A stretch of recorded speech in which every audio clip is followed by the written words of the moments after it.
Hello बच्चों आज हमारा नेक्स्ट टॉपिक है। जैसे कि मैंने लास्ट क्लास के अंदर आपको बता दिया था कि प्रेशर क्या होता है, ये मैंने आपको लास्ट क्लास समझा दिया था। अब हम बात करेंगे प्रेशर के ऊपर ग्रेविटी का क्या इफेक्ट पड़ता है। तो जैसे मैंने टॉपिक लिखा हुआ है effect of gravity on pressure, ऐसे करके लिखता हूँ effect of gravity on pressure. ये हमारा टॉपिक होने वाला है, ठीक है ना। तो ग्रेविटी का क्या इफेक्ट पड़ता है प्रेशर के ऊपर। तो इसके लिए अगर मैंने एक ना कंटेनर कंसीडर कर लिया ऐसे करके, ऐसे एक कंटेनर हो गया, इसका बॉटम वाला एंड, अपर टॉप वाला एंड, और इसका देखो इसका जो सेंटर है वो ये रहा।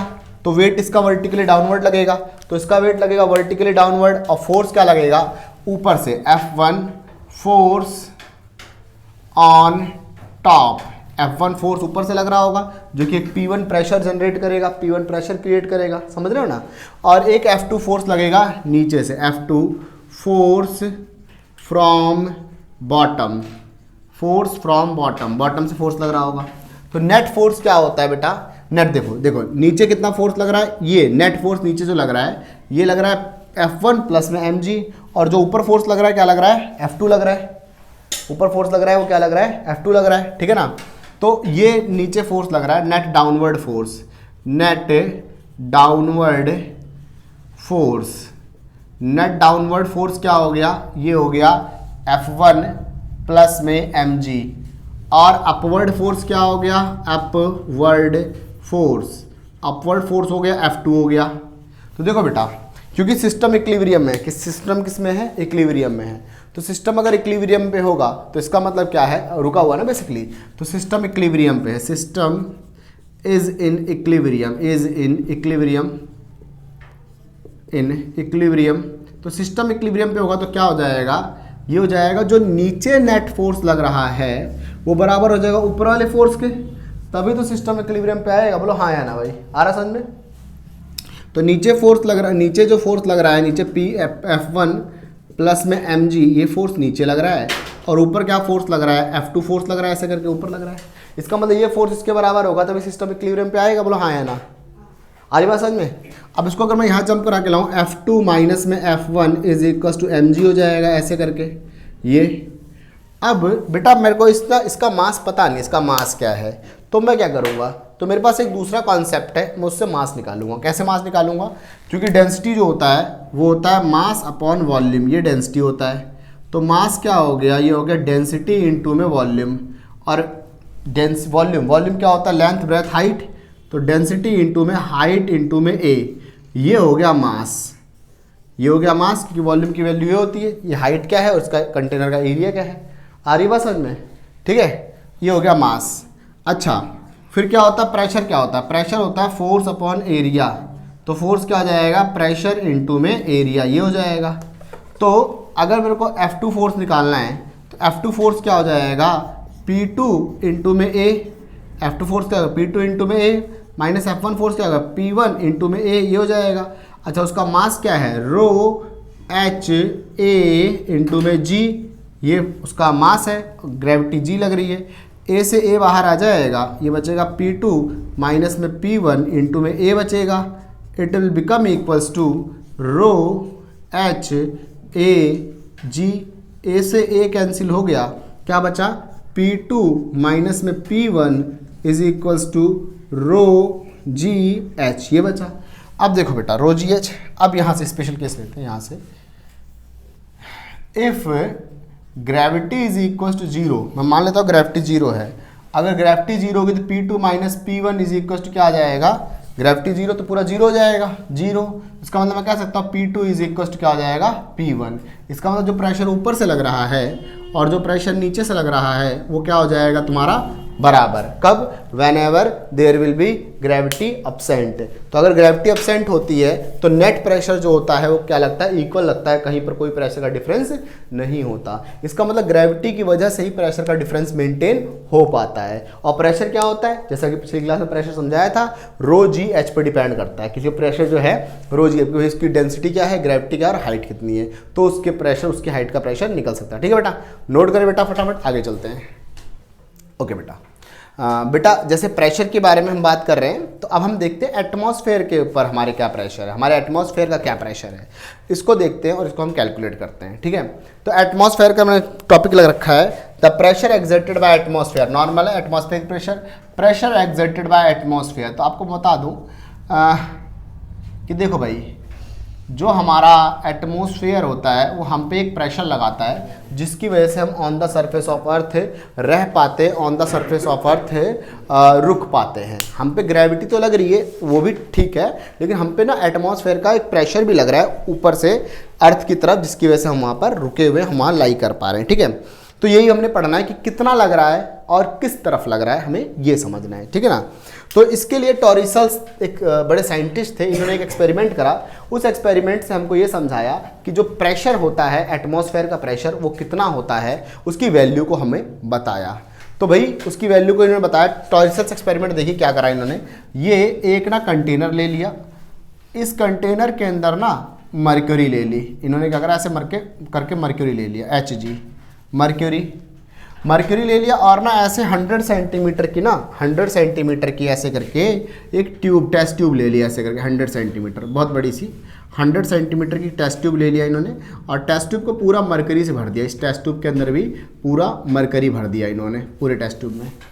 और फिर उन्होंने क्या करा, ऐसे इसको ऐसे टॉप से पकड़ा, ऐसे करके इसको ऐसे मरकरी के उसको ऐसे टॉप से पकड़ा और ना इस टेस्ट ट्यूब के इसके अंदर डाल दिया, मतलब जो अंदर मरकरी है। देखो मैं आपको लॉजिक समझाता हूँ। लॉजिक बेसिकली क्या है, जब इसके ऊपर मरकरी ऐसे रखा हुआ है, ऐसे करके मरकरी रखा हुआ है पूरे भरा हुआ है इसके, और इन्होंने क्या करा, टेस्ट ट्यूब को ऐसे करके और इस तरीके से टेस्ट ट्यूब को ऐसे करके और इस तरीके से इसके अंदर ऐसे रख दिया, इन्वर्टेड करके ऐसे रख दिया, और इन्होंने ये देखा और ये पाया, ऐसे करके ये रख दिया, और इन्होंने ये देखा कि भाई टेस्ट ट्यूब ना पहले तो इसमें से फ्लूइड निकला, बेसिकली मरकरी बाहर निकला, और बाहर निकलने के बाद कुछ height that was 76 centimetre from the above, ऊपर से 76 सेंटीमीटर आते आते अभी मरकरी नीचे निकलना बंद हो गया। मेरी बात समझ रहे हो, अब वो मरकरी बाहर आना बंद हो गया, अब मरकरी बाहर नहीं आ पा रहा। ठीक है ना। अब मैं अगर आपसे जनरली पूछूं कि भाई मरकरी बाहर आना बंद क्यों हुआ होगा, तो नॉर्मल सा माइंड यही कहता है कि भाई अगर ये मरकरी यहाँ से बाहर आना बंद हो रहा है तो इसका मतलब जो नीचे से प्रेशर लग रहा होगा और जो ऊपर से प्रेशर लग रहा होगा वो बराबर हो गया होगा। बोलो हाँ या ना। अरे भाई नीचे से जो इस पूरे मरकरी का यहाँ पूरी मरकरी भरी है ना, इस पूरे मरकरी का प्रेशर जो ऊपर लग रहा होगा इस पूरे मरकरी का जो नीचे लग रहा बराबर हो गया होगा। सर जी यहाँ जो प्रेशर मिल रहा होगा, इसको मान लेता हूँ P पॉइंट मान लेता हूँ, इसको हटा देता हूँ, P1 और P2 हटा देता हूँ, या चलो A पॉइंट मान लेता हूँ, इसको A मान लेता हूँ, A पॉइंट। इस A पॉइंट पे जो प्रेशर मिल रहा होगा प्रेशर होगा कितना है, इस A पॉइंट पे ये सारे मिलके तो प्रेशर लगा रहे हैं, और इस A पॉइंट पे यहाँ से पूरा मरकरी का प्रेशर लग रहा है। तो इसका मतलब जितना प्रेशर इस वाले पॉइंट पे होगा, यहाँ कोई जर्नल, ये एटमॉस्फेयर है ना, ये एटमॉस्फेयर, जितना प्रेशर ये एटमॉस्फेयर इसके ऊपर लगा रहा होगा, यहाँ B पॉइंट पे ऐसे करके मैं B पॉइंट कंसीडर कर लेता हूँ, इसके B पॉइंट पे एटमॉस्फेयर तो प्रेशर लगा रहा होगा, जितना प्रेशर एटमॉस्फेयर इस वाले पॉइंट पे लगा रहा होगा, इसका मतलब उतना ही प्रेशर ये पूरा मरकरी जो इसके अंदर भरा हुआ है वो A पॉइंट पे लगा रहा है, तभी तो मरकरी रुक गया है, निकलना बंद हो गया है। जब तक इसका प्रेशर ज़्यादा था, यहाँ पर प्रेशर जब तक भरा हुआ था ज़्यादा था, तो मरकरी बाहर निकलता गया, लेकिन जब यहाँ से लगने वाला प्रेशर एटमॉस्फेयर का ऊपर से लगने वाले प्रेशर के बराबर हुआ तो मरकरी निकलना क्या हो गया, बंद हो गया। बोलो हाँ या ना। आई बात समझ में। तो इसका मतलब अब देखो, अब पूरे मरकरी भरा था, अब प्रेशर निकालते हैं, प्रेशर एटमॉस्फेरिक प्रेशर, इसका मतलब pressure at A will be equal to pressure at B. भाई जितना बी पे प्रेशर होगा उतना ए पे प्रेशर होगा। Pressure at B that is due to pressure of atmosphere. ये क्या आ गया, एटमॉस्फेयर की वजह से प्रेशर बना रहा है, ये तो एटमॉस्फेयर, बी पे तो एटमॉस्फेयर प्रेशर बना रहा है, लेकिन ए पे कौन प्रेशर बना रहा है, ए पे जो प्रेशर बना रहा है, ए पे जो है हाइट ऑफ मर्क्यूरी प्रेशर बना रही है। बोलो हाँ या ना। क्योंकि जितनी मरकरी भरी होगी वही सब सारा प्रेशर लगा रही होगी। और मैंने पिछली से क्लास में समझाया था कि कोई भी लिक्विड कंटेनर अगर भरा होता है इस तरीके से फ्लूइड से या लिक्विड से, तो वो जो वॉल्स पे प्रेशर लगाता है, वो वॉल्स पे प्रेशर क्या लगाता है, P is equals to ρgh pressure लगाता है। क्या लगाता है, ρgh, मतलब कि उस लिक्विड की डेंसिटी क्या है, ग्रेविटी क्या है, और कितने हाइट तक भर के रखा हुआ, तो इतना प्रेशर लगाता है। तो अब प्रेशर एट ए, ये रहा ए। अब ए पे प्रेशर किसकी वजह से लग रहा होगा? इस पूरे लिक्विड की हाइट की वजह से लग रहा होगा। अब बी पे प्रेशर किसकी वजह से? एटमॉस्फेयर के प्रेशर से। तो कंपैरिजन करने वाला जस्ट मामला है और कोई बड़ी बात नहीं है इसके अंदर। तो मैं कह सकता हूँ एटमॉस्फेरिक प्रेशर जो होता है वो बराबर हो जाएगा प्रेशर एट ए, जो कि प्रेशर एट ए जो है वो किसके बराबर होगा? रो जी एच। ये बात समझ में आ रही? बोलो हाँ या ना। आ रही बात समझ में बेटा? क्योंकि जब किसी कंटेनर के अंदर किसी भी चीज़ के अंदर लिक्विड भर के रखा होता है, जैसे देखो ये अब ये पानी है, इसके अंदर पानी भर के ऐसे रखा हुआ है ना, तो ये पानी की जो दीवारें हैं, आई मीन ये वाटर लेवल है, वाटर लेवल क्या कर रहा होगा? इस पूरे जो ये पूरा ग्लास है, इस ग्लास से प्रेशर लगा रहा होगा, जैसे यहाँ से ऐसे करके ऐसे इतना। तो ये हाइट नाप लो कितनी है ना, इस हाइट नाप लिया, ग्रेविटी 9.8 है ही, समझ रहे हो ना। और इस पानी की डेंसिटी ये कैलकुलेट कर लेंगे तो पता चल जाएगा ये पानी इस वॉल पे इन दीवारों पे कितना प्रेशर लगा पा रही है। बोलो हाँ या ना। आ रही बात समझ में? तो ये ऐसा ही। तो सिमिलरली ये जो प्रेशर है वो ऐसे आ गया रो जी एच। अब डेंसिटी ऑफ मरकरी क्या होता है? 13.3 इंटू 10 की पावर 3 होता है लगभग अप्रॉक्सीमेट। ग्रेविटी 9.8 होता है और हाइट कितनी ऊंचाई पे आगे रुका था? 76 सेंटीमीटर। 76 सेंटीमीटर को अगर सॉल्व करूँगा 0.76 मीटर आएगा। तो जब मैंने सारा कुछ इसके अंदर रख के सॉल्व किया तो मुझे मिला 76 centimetre, I mean 0.76 metre, 9.8 into में 13.3 10 की पावर 3, सब कुछ रख के मैंने सॉल्व किया तो मेरा आंसर है 1.013 इंटू 10 की पावर 5 पास्कल। 1.013 इंटू 10 की पावर 5 पास्कल, ये आंसर आया। And this is the atmospheric pressure. आई बात समझ में? तो ये होता है एटमॉस्फेरिक प्रेशर और ये होता है एटमॉस्फेयर की वजह से लगने वाला प्रेशर। Clear concept? नोट करें बेटा फटाफट, फिर आगे चलते हैं। ओके देखो बेटा, अब हम बात करते हैं हाइट ऑफ एटमॉस्फेयर की। मैंने अभी लास्ट लेक्चर में अभी जस्ट 5 मिनट पहले आपको एटमॉस्फेयर का प्रेशर कैलकुलेट करना सिखाया with the help of mercury टॉरिसस एक्सपेरिमेंट के अकॉर्डिंग कि हम एटमॉस्फेयर का हाइट कैसे कैलकुलेट करते हैं, प्रेशर कैसे कैलकुलेट करते हैं। अब मैं देखना चाहता हूँ कि एटमॉस्फेयर का हाइट क्या है, क्योंकि देखो ये है हमारा एटमॉस्फेयर, ये रहा एटमॉस्फेयर। तो क्योंकि ये हमारा एटमॉस्फेयर है, ये है अर्थ है, ये है एटमॉस्फेयर है, ये है अर्थ है।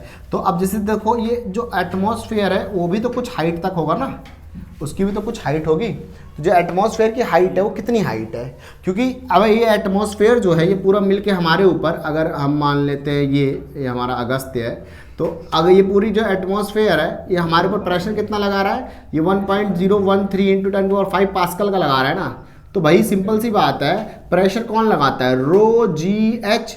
प्रेशर हाइट की वजह से लगता है किसी के ऊपर, तो इसका मतलब हमारा जो एटमॉस्फेयर उसकी कुछ ऊंचाई तो होगी, कुछ हाइट तो होगी ना। तो उसकी हाइट क्या होगी? तो बेटा हाइट को कैलकुलेट करने के लिए हमको पहले कुछ अजम्पशंस माननी पड़ेंगी। जैसे कि पहली assumption, g small g does not change up to certain height. वैसे हमें पता है जैसे जैसे हम ऊंचाई की तरफ जाते हैं, ग्रेविटी के अंदर हमने एक्सेलरेशन उसमें ग्रेविटेशन में पढ़ रखा है, जैसे जैसे हम ऊंचाई की तरफ जाते हैं वैसे वैसे ग्रेविटी कम होती जाती है। गहराई में जाएंगे तो भी हमारी ग्रेविटी कम, हम पे ग्रेविटी कम होती जाती है। सिमिलरली कि हमें ये मानना पड़ेगा, वी विल कंसिडर दैट कि भाई जो जी है small g does not change, ये पूरे के पूरे थ्रू आउट जो हमने ये स्पेस कंसीडर कर रखा है, मैंने माना कि हर जगह सेम है। रियलिटी में चेंज होता है लेकिन मान लेते हैं कि सेम है, तभी निकल पाएगा एटमॉस्फेयर का हाइट, ठीक है ना। दूसरी बात ये माननी पड़ेगी कि टेम्परेचर भी नहीं चेंज हो रहा। वैसे टेम्परेचर भी चेंज होता है, थोड़ा चेंज होता है, बट मानते हैं कि टेम्परेचर भी चेंज नहीं हो रहा। और तीसरी बात ये माननी पड़ेगी कि भाई जो एयर की डेंसिटी है वो यूनिफॉर्म है, बेसिकली 1.3 kg/m³ होती है एयर की डेंसिटी। तो ये मानना पड़ेगा पूरे एटमॉस्फेयर में सेम है, लेकिन बट रियलिटी में थोड़ा घटता रहता है, ऊपर जाते समय थोड़ा घटता चला आता है। तो एयर की डेंसिटी क्या है? पूरे इसमें सेम है, ये मानना पड़ेगा, ये कंसिडर करना पड़ेगा। क्लियर? तो अगर ऐसा सब कुछ मान लेंगे तो उसके में देखो प्रेशर क्या होता है? Pressure is equal to rho g h होता है। एयर का pressure due to air is equal to rho g h. कितने हाइट तक है वो एयर? हाइट यहाँ पर आ जाएगा और ये दोनों नीचे चला जाएगा। अब इन सब की वैल्यू डाल दो, 1.3 और density that is the density of air. कहा गया pressure of air. Pressure of air क्या हो गया? हमने पहले निकाल रखा 1.013 इंटू 10 की पावर 5, ये प्रेशर हो गया। डेंसिटी क्या हो गया? 1.3 इंटू ग्रेविटी क्या होगा? 9.8। बेटे जब सब कुछ मैंने सॉल्व किया, तो मेरे पास आंसर क्या आया इसको करने के बाद? Approximate 8 kilometre. क्या 8 किलोमीटर। मतलब ये पता चला कि हमारे एटमॉस्फेयर की हाइट लगभग क्या है 8 किलोमीटर। बट ये एकदम रियलिस्टिक डेटा नहीं है। ऐसा नहीं होगा कि जैसे यहाँ से यहाँ तक मान लेता हूँ 8 किलोमीटर है, तो यहाँ पर गया तो प्रेशर है, यहाँ गया तो ओ भाई साहब स्पेस में पहुँच गया, ऐसा नहीं होता एकदम, ये ऐसा नहीं होता। प्रेशर काफ़ी हाइट तक है, बट जो बहुत ज़्यादा इफेक्टिव प्रेशर है, काफ़ी ज़्यादा जो हमको महसूस होता है वो अप टू 8 किलोमीटर तक ही हमें महसूस होता है बढ़िया तरीके से, समझे ना। और ऊपर जाएगा तो धीरे धीरे वो कम होता चला जाता है। आई बात समझ में? नोट कर लो बेटा फटाफट, फिर आगे चलते हैं। ओके, तो बेटा ये क्वेश्चन देखो, और इस क्वेश्चन को रोक के एक बार खुद भी अपने आप करना, ठीक है, वीडियो को, और फिर मैं आप समझा दे रहा हूँ। देखो बेटा क्वेश्चन कुछ ऐसा है कि ना, ऐसे यू एक ट्यूब है यू शेप की, vertical you tube uniform cross section area H G in both the arm. मतलब इनिशियली इसके अंदर ना एच जी भरा गया, ऐसे समझा देता हूँ। शुरू में ना इसके अंदर ऐसे करके एच जी भरा गया, तो एच जी जब भरा गया होगा ऐसे करके, तो एच जी जैसे दो ऐसे होगा तो यहाँ तक आ गया, मरकरी आके रुक गई। अब हुआ क्या ना, इसमें से ग्लिसरीन भर दिया गया। इसमें क्या हुआ, द लेफ्ट आर्म कहाँ गया, column of length 10 centimetre introduce in the one of the arm. मतलब राइट वाले आर्म में 10 सेंटीमीटर क्या भर दिया, ग्लिसरीन भर दिया गया, ठीक है ना। और लेफ्ट आर्म में क्या भर दिया, 0.8 सेंटीमीटर ऑयल। मैं समझाया था क्वेश्चन क्या है कि पहले मरकरी भरा था, मरकरी भरने के बाद क्या करा, इसमें ग्लिसरीन डाल दिया। ग्लिसरीन डालते ही ग्लिसरीन ने क्या करा, मरकरी को धक्का दे दिया और खुद यहाँ तक आ गया ग्लिसरीन, खुद यहाँ तक आ गया ग्लिसरीन, ठीक है ना। मरकरी यहाँ तक जो थी ये थोड़ी ऊपर चली जाएगी। अब ग्लिसरीन यहाँ से लेकर यहाँ तक भर गया, ये हो गई हाइट 10 सेंटीमीटर। बेटा ध्यान समझना क्वेश्चन को, ग्लिसरीन मैंने यहाँ से लेकर यहाँ तक भर दिया, 10 सेंटीमीटर की हाइट भर दी। अब क्या हुआ, जो मरकरी ऐसे करके यहाँ तक ऊपर चला गया था, अब इसको यहाँ से बराबर करने, इस हाइट को बराबर करने के लिए बची हुई हाइट पे मैंने ऑयल भर दिया, यहाँ से यहाँ तक मैंने ऑयल भर दिया। अब क्वेश्चन ये है कि बताओ कितनी हाइट तक ऑयल भरा गया होगा, कितनी हाइट तक ऑयल भरा गया होगा। ध्यान देना बेटा, कितनी हाइट तक ऑयल भरा गया होगा। तो अब कुछ सॉल्व कैसे करो, देखो बेटा अब जरा सोचो, मैंने जैसे इसमें बना रखा है यहाँ पर कि भाई ये रहा, देखो अब यहाँ ग्लिसरीन भर रखी है यहाँ तक 10 सेंटीमीटर तक, और ये जो मरकरी थी, मरकरी थोड़ी ऊपर चली गई, और फिर बचे हुए जितना हिस्सा बच रहा था, जैसे मरकरी यहाँ तक आ गई, मरकरी आ गई यहाँ तक, मान लेते हैं मरकरी ऐसे उठ के ना यहाँ तक आ गई। अब इतना हिस्सा बच रहा था, इतने हिस्से पे क्या डाल दिया अपन ने, ऑयल डाल दिया। ऑयल डाल दिया तो लेवल हो गए दोनों के बराबर। तो सिंपल सी बात है, अगर इसको मैं मान लूँ ए पॉइंट और इसको मान लूँ मैं कोई ऐसे बी पॉइंट मान लूँ, ऐसे करके कोई बी पॉइंट मान लूँ, तो इसका मतलब ये ग्लिसरीन ए पॉइंट पर, क्योंकि देखो कुछ हाइट पे ना, अभी तो आपने सीखा, ग्लिसरीन ए पॉइंट पे जितना प्रेशर लगा रहा होगा, इसका मतलब ये जो ऑयल है और ये जो यहाँ का मरकरी है, ये मरकरी ही तो है बेटा, ये मरकरी ही तो है, ये जो इतना मरकरी है इतना ऑयल, ये दोनों मिलके बी पॉइंट पर उतना प्रेशर लगा रहे होंगे, तभी तो डिस्टर्ब नहीं हो रहा, तभी तो बराबर बराबर आ रहा है। समझ रहे हो, जैसे इस तरफ 10 सेंटीमीटर तो यहाँ भी 10 सेंटीमीटर मान लेते हो, ऐसे मार्क करके पूरा हाइट 10 सेंटीमीटर, उस 10 सेंटीमीटर में कुछ हाइट पे ऑयल भी है, कुछ हाइट पे मरकरी भी है। तो इसका मतलब ये दोनों मिलके कोई एक इस वाले पॉइंट पे जो कि इससे 10 सेंटीमीटर नीचे है, यहाँ पर एक प्रेशर लगा रहे होंगे। वही प्रेशर ग्लिसरीन भी इस पॉइंट पे लगा रहा होगा, तभी ना तो ये इधर जा रहा है ना तो ये इधर जा रहा है। बोलो हाँ या ना। अब बच्चा कह रहा था कि भाई नहीं सर, प्रेशर इधर कम लगेगा तो अगर एक तरफ कम ज़्यादा लगता, अगर इधर कम लगता इधर ज़्यादा लगता तो मरकरी इधर पूरा फ्लूइड इधर भाग देता, इधर कम लगता इधर ज़्यादा तो इधर भाग जाता है, ऐसे करके। तो ये मूवमेंट उस तरफ होती है, इधर प्रेशर कम हो जाता है उस तरफ मूवमेंट होती है। लेकिन अगर ये रुका हुआ है पूरा का पूरा सिस्टम, इसका मतलब ए पे प्रेशर और बी पे प्रेशर क्या है, बराबर। तो मैं क्या कहता हूँ, pressure at A is equal to pressure at B. अब ए पे प्रेशर बढ़ाने का काम कौन कर रहा है, ए पे तो सिर्फ भैया ग्लिसरीन कर रहा है काम बनाने का, है ना, ग्लिसरीन कर रहा है, प्रेशर बना रहा है। तो प्रेशर क्या होता है, रो जी एच, ये होता है प्रेशर। अभी थोड़ी देर पहले ही पढ़ा था कि प्रेशर रो जी एच पर डिपेंड करता है। तो ये जो प्रेशर बनाएगा ग्लिसरीन बनाएगा, यहाँ पर डेंसिटी ऑफ ग्लिसरीन आ जाएगी, डेंसिटी ऑफ ग्लिसरीन आ जाएगी। ओके, बी पे प्रेशर कौन मेंटेन कर रहा है, बी पे प्रेशर मेंटेन मरकरी और ऑयल दोनों मिलके कर रहे हैं। तो मैं कहूँगा डेंसिटी ऑफ मरकरी, ग्रेविटी, और मरकरी कितने तक भर रखी है बेटा, पूरी हाइट 10 सेंटीमीटर है, तो लेट कर लेते हैं मरकरी 10 माइनस एच तक। आई मीन अगर ये पूरा एच हो गया इतना, तो ये बचा हुआ 10 माइनस एच ही तो हुआ भाई, और क्या। तो मरकरी कितने तक भर रखी है, 10 माइनस एच तक भर रखी है, प्लस ऑयल कितने तक भर रखा है, रो जी और एच तक भर रखा है। डेंसिटी ऑफ ऑयल, ग्रेविटी और हाइट तक भर रखी है, ठीक है ना। अगर ध्यान देंगे तो ग्रेविटी से ग्रेविटी का सत्यानाश हो गया, यहाँ से ग्रेविटी मर गई, ठीक है ना। अच्छा, इसका हाइट ही दे रखा है, जो ग्लिसरीन भरा है, अच्छा ग्लिसरीन की डेंसिटी भी दे रखी है, दैट इज़ 1.3। ये हो गया 1.3 इंटू में ग्लिसरीन का हाइट 10 सेंटीमीटर। वेल सेंटीमीटर में ही रहने दो, क्योंकि सेंटीमीटर में ना सामने भी सेंटीमीटर ही आ रहा है, सेंटीमीटर में रहने दो, कन्वर्ट करने की जरूरत नहीं। ये भी चीज़ें देखनी और समझनी पड़ती है कि सेंटीमीटर में कब रहने देना है। ये हो गया 10 centimetre is equal to density of mercury. Mercury हो गया 13.6 सेंटीमीटर और ग्रेविटी हो गया इसका 10 ही मान लेता हूँ, 10 माइनस, अच्छा ग्रेविटी तो मर गया था ना, ग्रेविटी का तो सत्यानाश हो गया था, तो ग्रेविटी हटा देते हैं। ये हो गया 10 माइनस एच हो गया। और density of oil, density of oil कहाँ गया, 0.8 मान रखा है, दे रखा है मतलब, और हाइट एच आ गया। बोलो हाँ या ना, समझ में आया बात। और ये हो गया 13। बेटा ध्यान रखना सेंटीमीटर में चल रहा है, सब सेंटीमीटर में चल रहा है। मैंने कन्वर्ट इसलिए भी नहीं करा पूरा डेटा क्योंकि देखो डेंसिटी भी सेंटीमीटर में दे रखी है, सारी डेंसिटी भी सेंटीमीटर में दे रखी है। ये देखो सेंटीमीटर में दे रखी है, ये सेंटीमीटर में दे रखी है, नहीं और हर जगह सेंटीमीटर में दे रखी थी डेंसिटी, समझ रहे हो। तो ये अब आगे चलते हैं। जब मैं सारा सॉल्व करूंगा, 0.8 से पहले हाँ यहाँ प्लस आएगा, ठीक है, सॉरी बेटा यहाँ से। तो ये अब बेटा जब सारा सॉल्व करूंगा तो मेरा हाइट जो आएगी वो आएगी 9 सेंटीमीटर। अब बेटा इतना तो आप सॉल्व करना जानते हैं, तो ये जगह 13 हो जाएगा और ये इससे मल्टीप्लाई होगा इससे, तो ये प्लस होके सामने फेंक दिया जाएगा, तो आएगा 9 सेंटीमीटर। इसका मतलब, हाँ क्वेश्चन का मतलब भले आप समझ लो, क्वेश्चन का मतलब क्या है, इसका मतलब जो ये ऑयल भरा जाएगा ना लेफ्ट वाले में 9 सेंटीमीटर तक भरा जाएगा। अब इसको थोड़ा प्रैक्टिकली समझो। इसका मतलब ऑयल ना अगर ये पूरी हाइट 10 सेंटीमीटर, यहाँ से यहाँ तक हाइट 10 सेंटीमीटर है, तो यहाँ तक तो ऑयल ही भरा गया होगा पूरे में। ये 1 सेंटीमीटर में मरकरी भरी गई होगी, इतने 1 सेंटीमीटर में मरकरी इतने हिस्से में, मरकरी इतने हिस्से में रही होगी और ऑयल इतने हिस्से में रहा होगा। तो इन दोनों ने मिलके इस वाले पॉइंट पे जो प्रेशर बनाया, ग्लिसरीन ने अकेले उस वाले पॉइंट पे प्रेशर बना लिया, समझे। तो ये जो अभी टॉपिक कराया बेटा, उस टॉपिक के ऊपर एक बढ़िया सा एप्लीकेशन हो गया, एक तरीके से कॉन्सेप्ट हो गया। इसे बेटा नोट करें, फिर आगे चलते हैं।